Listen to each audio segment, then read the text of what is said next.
India ಒಕ್ಕೂಟದವರು ಮಹಿಳಾ ವಿರೋಧಿಗಳು ಅನ್ನೋ ರೀತಿಯಲ್ಲಿ ಪ್ರತಿಭಟನೆಯನ್ನು ಶುರು ಮಾಡಿದ್ದಾರೆ.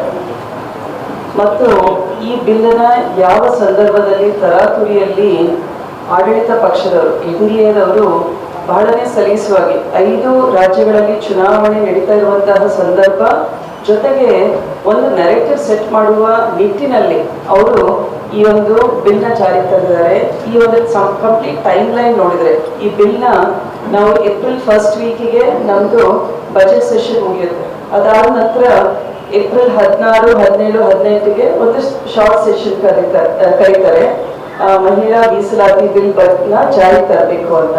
ಈ ಬಿಲ್ನ ಜಾರಿ ತರಬೇಕು ಅಂದ್ರೆ ಇದರ ಸಂಬಂಧಪಟ್ಟ ಹಾಗೆ ಏನು ಅಮೆಂಡ್ಮೆಂಟ್ಸ್ ತರ್ತಾ ಇದೀವಿ ಅನ್ನೋದನ್ನ ಕೂಡ ನಾವು ಆಲ್ ಪಾರ್ಟಿ ಮೀಟಿಂಗ್ ನಲ್ಲಿ ನಮ್ಮ ಕಾಂಗ್ರೆಸ್ ಪಕ್ಷದ ಅಧ್ಯಕ್ಷರಾದ ಮಲ್ಲಿಕಾರ್ಜುನ್ ಖರ್ಗೆಜಿ ಅವರು ಪ್ರೈಮ್ ಮಿನಿಸ್ಟರ್ಗೆ ಮತ್ತೆ parliamentary affairs minister Kiran Rijiju ಅವರಿಗೂ ಕೂಡ ಒಂದು ಲೆಟರ್ ಕೂಡ ಕಳಿಸಿದ್ದಾರೆ. ಸುಮಾರು 2 ರಿಂದ 3 ಲೆಟರ್ ಕಳಿಸಿದ್ದಾರೆ.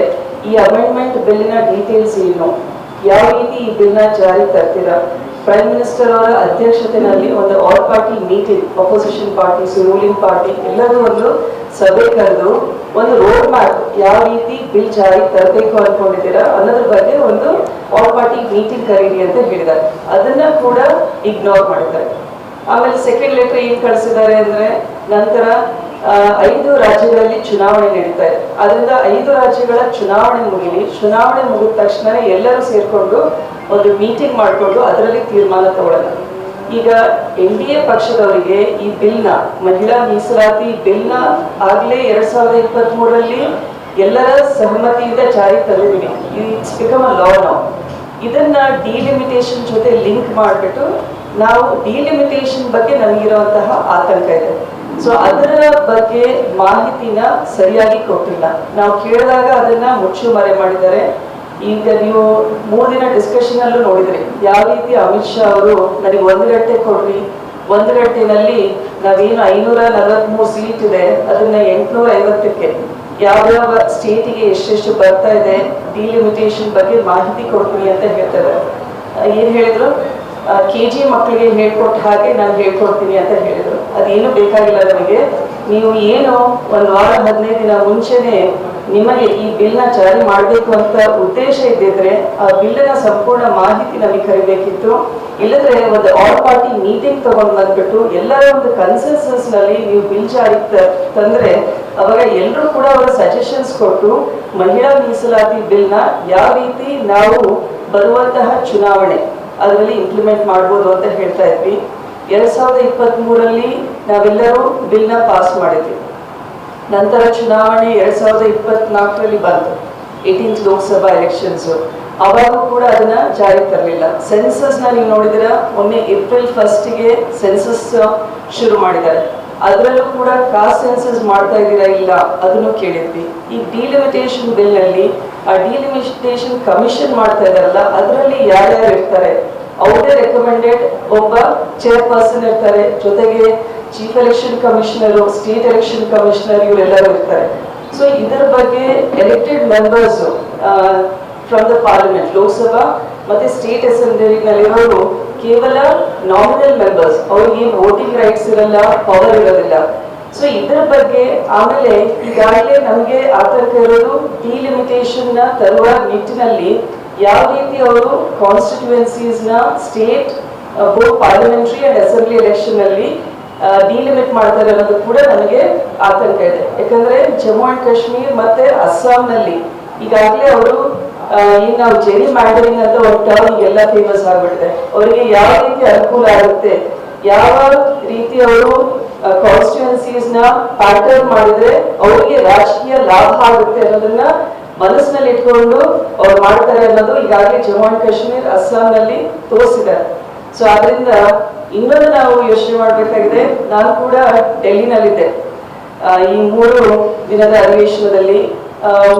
1 ದಿನ ಮುಂಚೆನೆ ಪ್ರಧಾನಮಂತ್ರಿ ಅವರು ಇದನ್ನ ಎಲ್ಲ ಸಾರ್ವಜನಿಕರು ವೋಟರ್ಸ್ ತಿಳ್ಕೋಬೇಕಾಗಿದೆ. 1-2 ದಿನ ಮುಂಚೆನೆ ಎಲ್ಲಾ ಮಹಿಳೆಯರನ್ನ across the length and breadth of the country ಕರೆಸ್ಬಿಟ್ಟು ಸಭೆ ಮಾಡ್ತಾರೆ. ಒಂದು ಮಹಿಳಾ ಬಿಲ್ನ ಜಾರಿ ತರ್ತಾ ಇದೀವಿ ಅಂತ ಹೇಳಿ ಹೈಪ್ ಮಾಡೋದು ಎಲ್ಲ.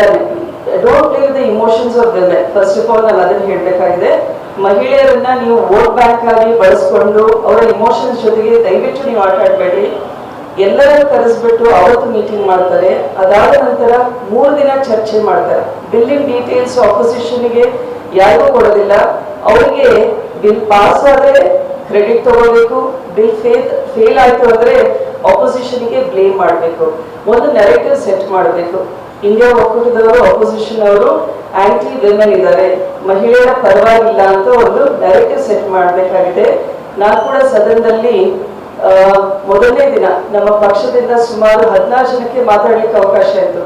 ನನಗೆ ಅದರಲ್ಲಿ ಶಾರ್ಟ್ ಲಿಸ್ಟ್ ಆಗಿರಲಿಲ್ಲ ನನ್ನ ಹೆಸರು. ಆದ್ರೆ ಇಂಥ ಒಂದು ಇಂಪಾರ್ಟೆಂಟ್ ಬಿಲ್ ಇದೆ, ಮಾತಾಡಬೇಕು ಅಂತ ಹೇಳ್ಬಿಟ್ಟು ಗುರುವಾರ ರಾತ್ರಿ 12:15ಗೆ ನನಗೆ ಟೈಮ್ ಸಿಕ್ಕಿದ್ದು. ಕೇವಲ ನಾವು 50 ಜನ MPs ಕಾಯ್ತಾ ಇದ್ವಿ. Sir, you are women MPs, ಇಂಥ ಒಂದು ಇಂಪಾರ್ಟೆಂಟ್ ಬಿಲ್. ಇಂಡಿಯಾ ಒಕ್ಕೂಟದವರು ಮಹಿಳಾ ವಿರೋಧಿಗಳು ಅನ್ನೋ ರೀತಿಯಲ್ಲಿ ಪ್ರತಿಭಟನೆಯನ್ನ ಶುರು ಮಾಡಿದ್ದಾರೆ. ಮತ್ತು ಈ ಬಿಲ್ಲನ್ನ ಯಾವ ಸಂದರ್ಭದಲ್ಲಿ ತರಾತುರಿಯಲ್ಲಿ ಆಡಳಿತ ಪಕ್ಷದವರು NDAದವರು ಬಹಳನೇ ಸಲೀಸವಾಗಿ 5 ರಾಜ್ಯಗಳಲ್ಲಿ ಚುನಾವಣೆ ನಡೀತಾ ಇರುವಂತಹ ಸಂದರ್ಭ ಜೊತೆಗೆ ಒಂದು ನೆರೆಟಿವ್ ಸೆಟ್ ಮಾಡುವ ನಿಟ್ಟಿನಲ್ಲಿ ಅವರು ಈ ಒಂದು ಬಿಲ್ನ ಜಾರಿಗೆ ತಂದಿದ್ದಾರೆ. ಈ ಒಂದು ಕಂಪ್ಲೀಟ್ ಟೈಮ್ ಲೈನ್ ನೋಡಿದ್ರೆ ಈ ಬಿಲ್ನ ನಾವು ಏಪ್ರಿಲ್ 1st ವೀಕಿಗೆ ನಮ್ದು ಬಜೆಟ್ ಸೆಷನ್ ಮುಗಿಯುತ್ತೆ. ಅದಾದ ನಂತರ ಏಪ್ರಿಲ್ 16, 17, 18ಗೆ ಒಂದು ಶಾರ್ಟ್ ಸೆಷನ್ ಕರೀತಾರೆ. ಮಹಿಳಾ ಮೀಸಲಾತಿ ಬಿಲ್ ನ ಜಾರಿ ತರಬೇಕು ಅಂತ. ಈ ಬಿಲ್ ನ ಜಾರಿ ತರಬೇಕು ಅಂದ್ರೆ ಇದರ ಸಂಬಂಧಪಟ್ಟ ಹಾಗೆ ಏನು ಅಮೆಂಡ್ಮೆಂಟ್ಸ್ ತರ್ತಾ ಇದೀವಿ ಅನ್ನೋದನ್ನ ಕೂಡ ನಾವು ಆಲ್ ಪಾರ್ಟಿ ಮೀಟಿಂಗ್ ನಲ್ಲಿ ನಮ್ಮ ಕಾಂಗ್ರೆಸ್ ಪಕ್ಷದ ಅಧ್ಯಕ್ಷರಾದ ಮಲ್ಲಿಕಾರ್ಜುನ್ ಖರ್ಗೆಜಿ ಅವರು ಪ್ರೈಮ್ ಮಿನಿಸ್ಟರ್ಗೆ ಮತ್ತೆ parliamentary affairs minister Kiran Rijiju ಅವ್ರಿಗೂ ಕೂಡ ಒಂದು ಲೆಟರ್ ಕೂಡ ಕಳಿಸಿದ್ದಾರೆ. ಸುಮಾರು 2 ರಿಂದ 3 ಲೆಟರ್ ಕಳಿಸಿದ್ದಾರೆ. ಈ ಅಮೆಂಡ್ಮೆಂಟ್ ಬಿಲ್ಲಿನ ಡೀಟೇಲ್ಸ್ ಏನು, ಯಾವ ರೀತಿ ಈ ಬಿಲ್ನ ಜಾರಿ ತರ್ತೀರಾ, ಪ್ರೈಮ್ ಮಿನಿಸ್ಟರ್ ಅವರ ಅಧ್ಯಕ್ಷತೆಯಲ್ಲಿ ಒಂದು all party meeting, opposition parties, ruling party ಎಲ್ಲರೂ ಒಂದು ಸಭೆ ಕರೆದು ಒಂದು ರೋಡ್ ಮ್ಯಾಪ್ ಯಾವ ರೀತಿ ಬಿಲ್ ಜಾರಿ ತರಬೇಕು ಅನ್ಕೊಂಡಿದ್ದೀರಾ ಅನ್ನೋದ್ರ ಬಗ್ಗೆ ಒಂದು ಆಲ್ ಪಾರ್ಟಿ ಮೀಟಿಂಗ್ ಕರೀರಿ ಅಂತ ಹೇಳಿದ್ದಾರೆ. ಅದನ್ನ ಕೂಡ ಇಗ್ನೋರ್ ಮಾಡಿದ್ದಾರೆ. ಆಮೇಲೆ ಸೆಕೆಂಡ್ ಲೆಟರ್ ಏನ್ ಕಳಿಸಿದ್ದಾರೆ ಅಂದ್ರೆ, ನಂತರ 5 ರಾಜ್ಯಗಳಲ್ಲಿ ಚುನಾವಣೆ ನಡೀತಾ ಇದೆ, ಅದರಿಂದ 5 ರಾಜ್ಯಗಳ ಚುನಾವಣೆ ಮುಗಿಲಿ, ಚುನಾವಣೆ ಮುಗಿದ ತಕ್ಷಣ ಎಲ್ಲರೂ ಸೇರ್ಕೊಂಡು ಒಂದು ಮೀಟಿಂಗ್ ಮಾಡಿಕೊಂಡು ಅದರಲ್ಲಿ ತೀರ್ಮಾನ ತಗೊಳ್ಳೋಣ. ಈಗ NDA ಪಕ್ಷದವರಿಗೆ ಈ ಬಿಲ್ನ, ಮಹಿಳಾ ಮೀಸಲಾತಿ ಬಿಲ್ನ ಆಗ್ಲೇ 2023ರಲ್ಲಿ ಎಲ್ಲರ ಸಹಮತಿಯಿಂದ ಜಾರಿ ತಂದಿದ್ದೀವಿ. ಇಟ್ಸ್ ಬಿಕಮ್ ಅ ಲಾ ನಾವು. ಇದನ್ನ ಡಿಲಿಮಿಟೇಷನ್ ಜೊತೆ ಲಿಂಕ್ ಮಾಡಿಬಿಟ್ಟು ನಾವು ಡಿಲಿಮಿಟೇಷನ್ ಬಗ್ಗೆ ನಮಗಿರುವಂತಹ ಆತಂಕ ಇದೆ. ಸೊ ಅದರ ಬಗ್ಗೆ ಮಾಹಿತಿನ ಸರಿಯಾಗಿ ಕೊಟ್ಟಿಲ್ಲ. ನಾವು ಕೇಳಿದಾಗ ಅದನ್ನ ಮುಚ್ಚು ಮರೆ ಮಾಡಿದ್ದಾರೆ.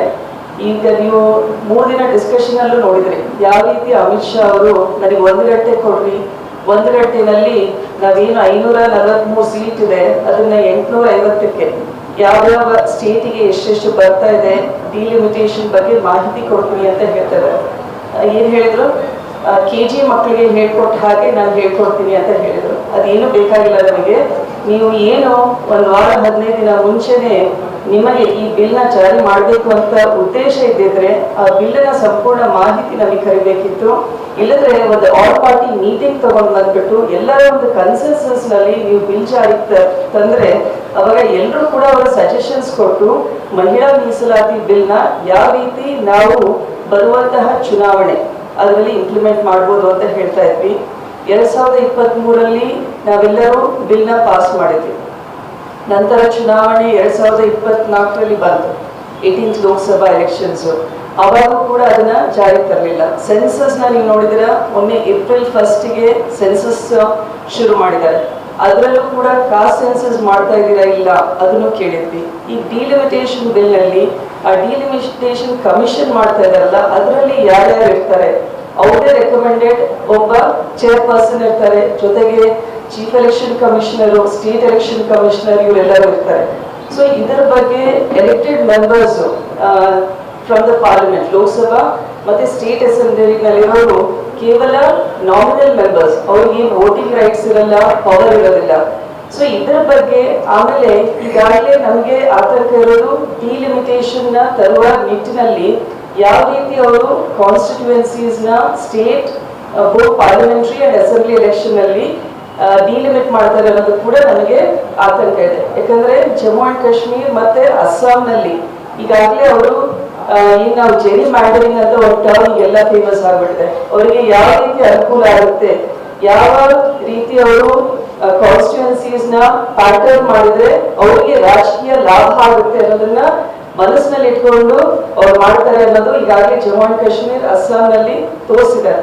ಸೊ ಆದ್ರಿಂದ ಇನ್ನೊಂದು ನಾವು ಯೋಚನೆ ಮಾಡಬೇಕಾಗಿದೆ. ನಾನು ಕೂಡ ಡೆಲ್ಲಿನಲ್ಲಿದ್ದೆ ಈ 3 ದಿನದ ಅಧಿವೇಶನದಲ್ಲಿ. ಒಂದು ದಿನ ಮುಂಚೆನೆ ಪ್ರಧಾನಮಂತ್ರಿಯವರು ಇದನ್ನ ಎಲ್ಲ ಸಾರ್ವಜನಿಕರು ವೋಟರ್ಸ್ ತಿಳ್ಕೋಬೇಕಾಗುತ್ತೆ. 1-2 ದಿನ ಮುಂಚೆನೆ ಎಲ್ಲಾ ಮಹಿಳೆಯರನ್ನ across the length and breadth of the country ಕರೆಸ್ಬಿಟ್ಟು ಸಭೆ ಮಾಡ್ತಾರೆ. ಒಂದು ಮಹಿಳಾ ಬಿಲ್ ನ ಜಾರಿ ತರ್ತಾ ಇದೀವಿ ಅಂತ ಹೇಳಿ ಹೈಪ್ ಮಾಡೋದು ಎಲ್ಲರೂ. Don't play with the emotions of women. First of all ನಾನು ಅದನ್ನ ಹೇಳ್ಬೇಕಾಗಿದೆ. ಮಹಿಳೆಯರನ್ನ ನೀವು ವೋಟ್ ಬ್ಯಾಂಕ್ ಆಗಿ ಬಳಸ್ಕೊಂಡು ಅವರ ಇಮೋಷನ್ಸ್ ಜೊತೆಗೆ ದಯವಿಟ್ಟು ನೀವು ಆಟ ಆಡ್ಬೇಡ್ರಿ. ಎಲ್ಲರನ್ನು ಕರೆಸ್ಬಿಟ್ಟು ಅವತ್ತು ಮೀಟಿಂಗ್ ಮಾಡ್ತಾರೆ. ಅದಾದ ನಂತರ 3 ದಿನ ಚರ್ಚೆ ಮಾಡ್ತಾರೆ. ಬಿಲ್ಲಿಂಗ್ ಡೀಟೇಲ್ಸ್ ಆಪೋಸಿಷನ್ಗೆ ಯಾರಿಗೂ ಕೊಡೋದಿಲ್ಲ. ಅವರಿಗೆ ಬಿಲ್ ಪಾಸ್ ಆದ್ರೆ ಕ್ರೆಡಿಟ್ ತಗೋಬೇಕು, ಬಿಲ್ ಫೇಲ್ ಆಯ್ತು ಅಂದ್ರೆ ಆಪೋಸಿಷನ್ಗೆ ಬ್ಲೇಮ್ ಮಾಡಬೇಕು. ಒಂದು ನೆರೆಟಿವ್ ಸೆಟ್ ಮಾಡಬೇಕು. ಇಂಡಿಯಾ ಒಕ್ಕೂಟದವರು ಅಪೋಸಿಷನ್ ಅವರು ಆಂಟಿ ವಿಮೆನ್ ಇದ್ದಾರೆ, ಮಹಿಳೆಯರ ಪರವಾಗಿಲ್ಲ ಅಂತ ಒಂದು ನೆರೆಟಿವ್ ಸೆಟ್ ಮಾಡಬೇಕಾಗಿದೆ. ನಾನು ಕೂಡ ಸದನದಲ್ಲಿ ಮೊದಲನೇ ದಿನ ನಮ್ಮ ಪಕ್ಷದಿಂದ ಸುಮಾರು 16 ಜನಕ್ಕೆ ಮಾತಾಡ್ಲಿಕ್ಕೆ ಅವಕಾಶ ಇತ್ತು. ನನಗೆ ಅದರಲ್ಲಿ ಶಾರ್ಟ್ ಲಿಸ್ಟ್ ಆಗಿರ್ಲಿಲ್ಲ ನನ್ನ ಹೆಸರು. ಆದ್ರೆ ಇಂಥ ಒಂದು ಇಂಪಾರ್ಟೆಂಟ್ ಬಿಲ್ ಇದೆ, ಮಾತಾಡಬೇಕು ಅಂತ ಹೇಳ್ಬಿಟ್ಟು ಗುರುವಾರ ರಾತ್ರಿ 12:15ಗೆ ನನಗೆ ಟೈಮ್ ಸಿಕ್ಕಿದ್ದು.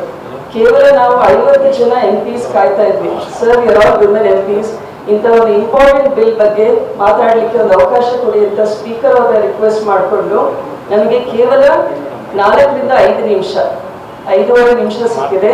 ಅದರಲ್ಲಿ ಮಹಿಳೆಯರ ಬಿಲ್ ಬಗ್ಗೆ ಮಾತಾಡ್ಲಿಕ್ಕೆ ಒಂದು ಅವಕಾಶ ಸಿಕ್ತು. ಆದ್ರಿಂದ ಇದು ಒಂದು ನೇಷನ್ ಸಿಗುತ್ತೆ. ಅದನ್ನ ಇನ್ನ ಟೈಮ್ ಇದೆ, ಕಾಲ ಮೀರಿಲ್ಲ. ನಮ್ದು ಚುನಾವಣೆ ನಡುವೆ ಇದನ್ನ ಕರಿಬೇಡ್ರಿ ಅಂತ ಇದ್ರು. ಮತ್ತೆ ಎಲ್ಲ ಪಕ್ಷದವ್ರನ್ನ ಕರೆಸ್ಬಿಟ್ಟು ಮಾತಾಡ್ರಿ ಅಂತ. ಇನ್ನ 2026 ಈಗ ಇನ್ನ 2 ವರ್ಷ ಟೈಮ್ ಇದೆ. ಸೊ ಮತ್ತೆ ಮೀಟಿಂಗ್ ಕರೆದು ಎಲ್ಲರ ಜೊತೆ ಚರ್ಚೆ ಮಾಡಿಕೊಂಡು ಎಲ್ಲರ ಒಮ್ಮನಸ್ಸಿನಿಂದ ಬಿಲ್ ಜಾರಿಗೆ ತಂದ್ರೆ, ನಾವು ಕೂಡ ಈ ಬಿಲ್ ಜಾರಿಗೆ ತಂದಿದ್ದೀವಿ. ಬಟ್ ಇದನ್ನ ಇಂಪ್ಲಿಮೆಂಟ್ ಮಾಡೋದು ಬರುವಂತಹ ಚುನಾವಣೆಗಳಲ್ಲಿ ಆಗ್ಬೇಕು ಅಂತ. ಅನುಸರಿಸಿದಲ್ಲ, ಇದರಿಂದ ಸಾಮಾನ್ಯ ಜನರಿಗೆ ಅನುಕೂಲ ಇದೆ. ಏನ್ ಹೆಲ್ಪ್ ಆಗುತ್ತೆ ಕಾಮನ್ ಪೀಪಲ್ಸ್? ಯಾವ್ದಕ್ಕೆ ಏನು ಅನುಕೂಲ ಆಗುತ್ತೆ? ಇಂಡಿಪೆಂಡೆಂಟ್ ಕೂತ್ಕೊಳ್ಳೋದ ಈಗ ಎಲ್ಲರಿಗೆ ಅಪೋಸ್ ಮಾಡಿದ್ರೆ, ಸೊ ಅದರಿಂದ ಕಾಮನ್ ಪೀಪಲ್ಸ್ಗೆ ಏನ್ ಹೆಲ್ಪ್ ಆಗುತ್ತೆ ಅಂತ. ಈಗ ಸೆನ್ಸಸ್ ನ ಕಾಸ್ಟ್ ಸೆನ್ಸಸ್ ಸೇರಿಸಿ ಅಂತ ಹೇಳಿದ್ವಿ. ಮಹಿಳೆಯರ ರೆಪ್ರೆಸೆಂಟೇಷನ್ SC ST ಈಗಾಗಲೇ ಇನ್ಕ್ಲೂಡ್ ಆಗಿದೆ ಅಂತ ಹೇಳ್ತಾ ಇದ್ದಾರೆ ಹಳೆ ಸೆನ್ಸಸ್ ನಲ್ಲಿ. ನಮ್ದೇನು ಆತಂಕ ಇದೆ ಅಂದ್ರೆ OBC ಕ್ಯಾಟಗರಿ ಮಹಿಳೆಯರು ಮೋರ್ ದೆನ್ 60% OBC ಕ್ಯಾಟಗರಿನಲ್ಲಿದ್ದಾರೆ, ಅವ್ರನ್ನು ಕೂಡ ಸೇರಿಸ್ರಿ ನೀವು ಅಂತ. ಸೊ ಈ ರೀತಿ ಚಿಕ್ಕ ಚಿಕ್ಕ ರೆಕಮೆಂಡೇಶನ್ಸ್, ಅಮೆಂಡ್ಮೆಂಟ್ಸ್ ನೀವು ಬಿಲ್ ನ ತಗೊಂಡು ಬಂದ್ರೆ ಅದು ಎಲ್ಲರಿಗೂ ಕೂಡ ಒಂದು ಇನ್ಕ್ಲೂಸಿವ್ ರಿಸರ್ವೇಶನ್ ಆಗುತ್ತೆ ಅಂತ ನಮ್ಮ ಒಂದು ಬೇಡಿಕೆ ಇತ್ತು. ಕ್ಷೇತ್ರ ಮರುವಿಂಗಡಣೆಗಳಾದ್ರೆ ಹೆಚ್ಚಿಗೆ ಆಗುತ್ತೆ. ರೀಡ್ ಔಟ್ ಮಾಡ್ತೀನಿ, which will summarise everything. English ನಲ್ಲಿದೆ. See, the allegation that arises from this pattern is not about a single provision or a single bill. It is about how institutional design itself is being used as a tool for political advantage, not by changing who participates in democracy, but by reshaping the conditions under which representation is allocated, political resources are distributed, and timing determines who benefits first. So the entire summary ಇದೆ ಅಂತ ನಾನು ಹೇಳಿಕ್ಕೆ ಬಯಸ್ತೇನೆ. So ಅದು ಕೂಡ ನನ್ನ ಪ್ರಕಾರ election commission ಅದ್ರ ಬಗ್ಗೆ ಕೂಡ ಒಂದು ನಿರ್ಧಾರ ತಗೋಬೇಕಾಗಿದೆ ಅನಿಸುತ್ತೆ. ಇಂಥ ಒಂದು 2 ರಾಜ್ಯಗಳಲ್ಲಿ ಈಗ ಚುನಾವಣೆ ನಡೀತಾ ಇದೆ. ಆ ಸಂದರ್ಭದಲ್ಲಿ ಮಹಿಳಾ ವೋಟ್ ಬ್ಯಾಂಕ್ನ ಅಡ್ರೆಸ್ ಮಾಡಿ ಈ ರೀತಿ ವಿಪಕ್ಷದ ಬಗ್ಗೆ, ಅವರ ಒಂದು ನಡವಳಿಕೆ ಬಗ್ಗೆ ಮಾತಾಡೋದು ಸರಿಯಲ್ಲ ಅನಿಸುತ್ತೆ. So entire episode was mainly to see that ಎಲೆಕ್ಷನ್ನ ನಾವು ಯಾವ ರೀತಿ 2026ರಲ್ಲಿ ಗೆಲ್ಬೋದು. ನಮ್ಮ ಡಿಲಿಮಿಟೇಷನ್, ಸೆನ್ಸಸ್ ಡಿಲಿಮಿಟೇಷನ್ ಆಗಬೇಕು ಅಂದರೆ 2029 ಆಗುತ್ತೆ. ಅದನ್ನ ಐ ಥಿಂಕ್ 29-30 ಆಗ್ಬೋದು. ಸೆನ್ಸಸ್ ಕಂಪ್ಲೀಟ್ ಆಗುತ್ತೆ, ಡಿಲಿಮಿಟೇಷನ್ ಕಂಪ್ಲೀಟ್ ಆಗೋಕ್ಕೆ ಟೈಮ್ ತಗೊಳುತ್ತೆ. ಸೊ ಅದರಿಂದ ಈ ಒಂದು ಅವಕಾಶವನ್ನ ಯಾವ ರೀತಿ ನಾವು ಎಲೆಕ್ಷನ್ ಅಲ್ಲಿ 2029 ಲೋಕಸಭಾ ಚುನಾವಣೆಯಲ್ಲಿ ಗೆಲ್ಬಹುದು ಅಂತ ನಿಟ್ಟಿನಲ್ಲಿ ತರಾತುರಿನಲ್ಲಿ ಬಿಟ್ವೀನ್ ಎಲೆಕ್ಷನ್ಸ್ ಈ ಒಂದು ಸೆಷನ್ನ ಕರೆದ್ಬಿಟ್ಟು ಒಂದು ನೆರೆಟಿವ್ ಸೆಟ್ ಮಾಡ್ತಾ ಇದ್ದಾರೆ. ಅದನ್ನ ನಾವೆಲ್ಲ ಇಂಡಿಯಾ ಒಕ್ಕೂಟದವರು ತಿರಸ್ಕಾರ ಮಾಡ್ತಾ ಇದ್ದೀವಿ. ಇದು ಒಂದು ಆರೋಗ್ಯ ಪ್ರಜಾಪ್ರಭುತ್ವದಲ್ಲಿ ಇದು ನಡೀಬಹುದು ಅಂತ ನನ್ನ ಅನಿಸಿಕೆ ಕೂಡ. ಅದೆಲ್ಲ AICC ಪಾರ್ಟಿ ಡಿಸಿಷನ್, ಅದು ನಮಗೆ ಇದಕ್ಕೆ ಸಂಬಂಧ ಇಲ್ಲ. ಹೆಚ್ಚಿನ ವಿಡಿಯೋಗಳಿಗೆ ಪ್ರತಿಧ್ವನಿ ಯೂಟ್ಯೂಬ್ ಚಾನೆಲ್ ಸಬ್ಸ್ಕ್ರೈಬ್ ಮಾಡಿ, ಬೆಲ್ ಐಕಾನ್ ಕ್ಲಿಕ್ ಮಾಡಿ.